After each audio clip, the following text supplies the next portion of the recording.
নমস্কার। আশা করি আপনারা সবাই খুব ভালো আছেন। কুকিং অ্যান্ড মাই ভিলেজ চ্যানেলে একটি নতুন পর্বে আপনাদের সবাইকে স্বাগত জানাই। আজকে আবারও নতুন রান্নার ভিডিও নিয়ে আপনাদের সামনে চলে এসেছি। আপনারা অবশ্যই রান্নার ভিডিওটি শেষ পর্যন্ত দেখতে থাকুন। আশা করি রান্নার ভিডিওটি আপনাদের ভালো লাগবে।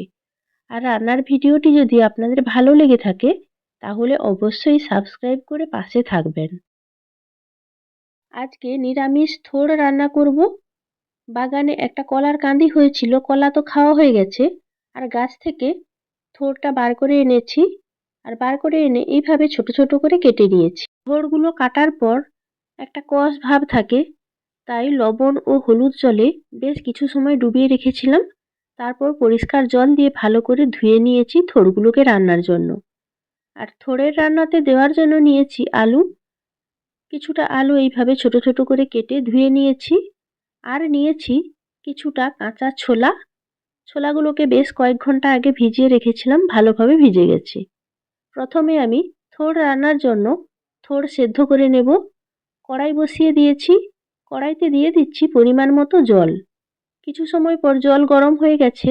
জলের মধ্যে দিয়ে দিলাম পরিমাণ মতো লবণ, আর দিয়ে দিচ্ছি হলুদের গুঁড়ো। হলুদের গুঁড়ো যাতে দলা পাকিয়ে না থাকে তাই খুন্তি দিয়ে নাড়াচাড়া করে দিলাম। আর এই জলের মধ্যে লবণ আর হলুদের গুঁড়ো যে দিলাম, তাতে যেটুকু কষ জল আছে থোড় থেকে খুব ভালোভাবে কষ জলটা বেরিয়ে যাবে। জল ফুটতে শুরু করেছে। এই পর্যায়ে কেটে ধুয়ে রাখা থোড়গুলো আমি দিয়ে দিচ্ছি। আর থোড়গুলো বেশ অনেকটাই পরিমাণে রয়েছে, প্রথমে হাত দিয়ে দিয়ে দিলাম, তারপর বাটি উল্টে কড়াইতে দিয়ে দিলাম সমস্ত থোড়গুলো। আর থোড়ের রান্নাতে দেওয়ার জন্য যে ছোলা ভিজিয়ে রেখেছিলাম, থোড়ের সঙ্গেই কাঁচা ছোলাগুলোকে দিয়ে দিচ্ছি, তাহলে ছোলাগুলোও ভালোভাবে সেদ্ধ হয়ে যাবে। আর একই সঙ্গে দিয়ে দিচ্ছি কেটে ধুয়ে রাখা আলু। আপনারা চাইলে আলু নাও ব্যবহার করতে পারেন, শুধু থোড় দিয়েই রান্নাটা করতে পারেন। তবে আলুগুলো সেদ্ধ হওয়ার পর রান্নার পর রান্নাটা বেশ মাখো মাখো হয়, আর খেতেও ভালো লাগে, তাই আলু একটু দিলাম। সব কিছু ভালোভাবে সেদ্ধ করে নেব। এই পর্যায়ে ঢাকা লাগিয়ে দিলাম। কিছু সময় পর ঢাকনা খুলে নিলাম। থোড়, আলু, ছোলা সবকিছু ভালোভাবে সেদ্ধ হয়ে গেছে। নাড়াচাড়া করে ওপর নিচ করে দিলাম। আর এই থোড়ের মধ্যে একটা কচকচে ব্যাপার থাকে, তাই একটু বেশি সময় নিয়ে থোড়গুলোকে ভালো করে সেদ্ধ করে নিয়েছি। এই পর্যায়ে আমি বাটিতে ঢেলে নেব আর জল ঝরিয়ে নেব। রান্নার জন্য থোড়গুলো খুব ভালো করে সেদ্ধ করে নিয়েছি। দেখতেই পাচ্ছেন না, জল ঝরিয়ে নিয়েছি। এবার নিরামিষ থোড়ের তরকারি রান্নার জন্য কড়াই বসিয়ে দিয়েছি। কড়াই গরম হয়ে গেছে, দিয়ে দিলাম পরিমাণ মতো সর্ষের তেল। তেল ভালোভাবে গরম হয়ে যাওয়ার পর দিয়ে দিলাম জিরে, গোটা গরম মশলা আর তেজপাতা ফোড়ন। আর এই ফোড়নটা তেলের মধ্যে ভেজে নিলে দারুণ একটা গন্ধ বার হয়। ফোড়ন ভাজা হয়ে গেছে, খুব ভালো একটা গন্ধ বার হয়েছে। এই পর্যায়ে দিয়ে দিলাম কয়েকটা চেরা কাঁচা লঙ্কা। আজকে ঝাল ঝাল করেই রান্নাটা করব। আর দিয়ে দিলাম একই সঙ্গে আদা বাটা। এবার নাড়াচাড়া করে মশলা বেশ ভালো করে কষিয়ে নিচ্ছি। আদার একটা কাঁচা গন্ধ থাকে, সেই কাঁচা গন্ধটা যাতে চলে যায় আদা বাটা দেওয়ার পর ভালোভাবে কষিয়ে নিলাম। আদার কাঁচা গন্ধ চলে গেছে। এই পর্যায়ে দিয়ে দিচ্ছি জিরে বাটা। আজকে নিরামিষভাবে রান্নাটা করছি, তাই একটু বেশি পরিমাণেই তেল ব্যবহার করেছি। জিরে বাটা দেওয়ার পর আবারও নাড়াচাড়া করে মশলা ভালো করে কষাতে থাকবো। আজকে আমি তো নিরামিষভাবে রান্নাটা করছি, আপনারা চাইলে চিংড়ি মাছ দিয়ে এই থোড়ের তরকারি রান্না করতে পারেন। চিংড়ি মাছ দিয়ে এই থোড় রান্না করলেও খেতে দুর্দান্ত লাগে। কথা বলতে বলতে মশলা খুব ভালোভাবে কষানো হয়ে গেছে। এই পর্যায়ে দিয়ে দিচ্ছি অল্প একটু চিনি, তাহলে কালারটাও ভালো আসবে আর রান্নাটা হালকা মিষ্টি মিষ্টি লাগবে।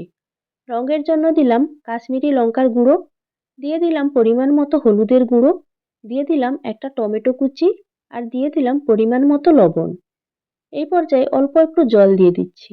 অল্প জল দিয়ে মশলাটাকে কষিয়ে নেব, তাহলে মশলাটা পুড়ে যাওয়ার ভয় থাকবে না, আর টমেটোগুলোও খুব ভালোভাবে গলে যাবে।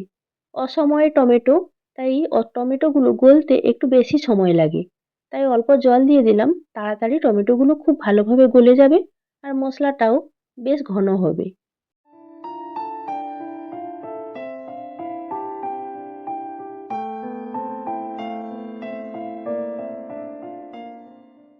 নাড়াচাড়া করে কিছু সময় কষানোর পর দেখতেই পাচ্ছেন টমেটো খুব ভালোভাবে গলে গেছে।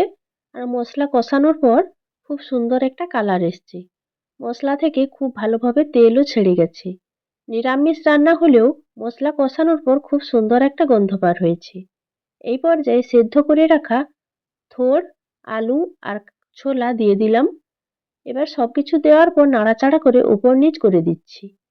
আর সবজিগুলো তো খুব ভালোভাবে সেদ্ধ করাই আছে, তাই খুব বেশি জলের প্রয়োজন নেই রান্নাতে। যদি প্রয়োজন হয় অল্প একটু জল দেব।